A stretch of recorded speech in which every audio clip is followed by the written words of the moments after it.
ខ្លាំងធន់ទ្រាំនៅខ្ញុំមានជីវិតប៉ុន្តែគិតយូរទៅវាបានតែគិតណាស់ហើយចិត្តនៅតែខំខិតធ្វើឲ្យដល់ទីបញ្ចប់ឲ្យដល់ភពល្ងឹតពេលខ្លាំងធន់ទ្រាំនៅខ្ញុំមានជីវិតប៉ុន្តែគិតយូរទៅវាបានតែគិតណាស់ហើយចិត្តនៅតែខំខិតធ្វើឲ្យដល់ទីបញ្ចប់ឲ្យដល់ភពល្ងឹតជីវិតមិនទីបត់នៅចិត្តមាត់ប្រឆា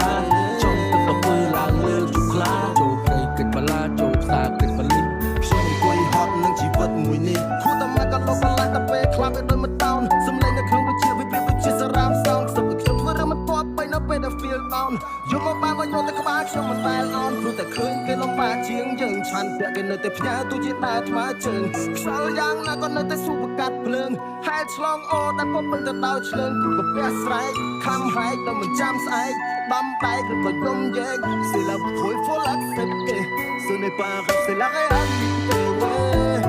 ហើយនៅក្រៅមកខ្លួនឯងត្រូវមានចំហាយក៏មានតែផ្សែងខាត់វេលានៅការបលែងមិនបានមិនចាយតែស្អីគេស្អីអ្វីស្អីចង់ឲ្យគេស្អីឬឲ្យគេស្ញាច់មិនពេកគេដល់តែខ្លាចមកស្គាល់រសជាតិខ្មោចជីវិតមិនទីបត់នៅចិត្តមាត់ប្រឆា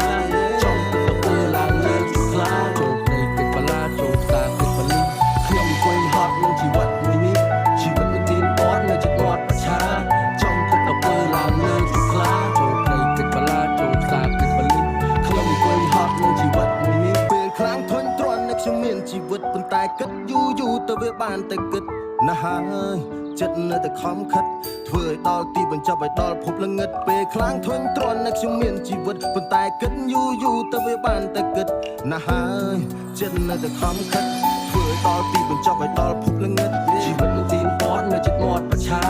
ចង់ទៅធ្វើឡើងលើជុកខ្លាចូលព្រៃគិតបលាចូលផ្សារគិតបលីខ្ញុំអង្គុយហត់នឹងជីវិតមួយនេះគួរតែមកក៏លោកបន្លាស់តែពេលខ្លាប់ឲ្យដូចមកតោនសំឡេងនៅក្នុងវិជាវិជាសារ៉ាមសងសុខខ្ញុំធ្វើរឿងមិនទាប់បីនៅពេលដែល feel down យំមកបានមកញ៉ាំតែក្បាលខ្ញុំមិនដែលអន់ព្រោះតែឃើញគេលំបាកជាងយើងឆាន់ពាក់គេនៅតែផ្ញើទូជាតែថ្មើរជើងខ្សោយយ៉ាងណាក៏នៅតែស៊ូប្រកាត់ភ្លើងហែលឆ្លងអូដែលពុំមិនទៅដល់ឆ្លើងព្រោះកាពះស្រែកខំហែកដល់មិនចាំស្អែកដំតែក៏ទៅយំយែង C'est la folie faut l'accepter ce n'est pas vrai c'est la réalité ouais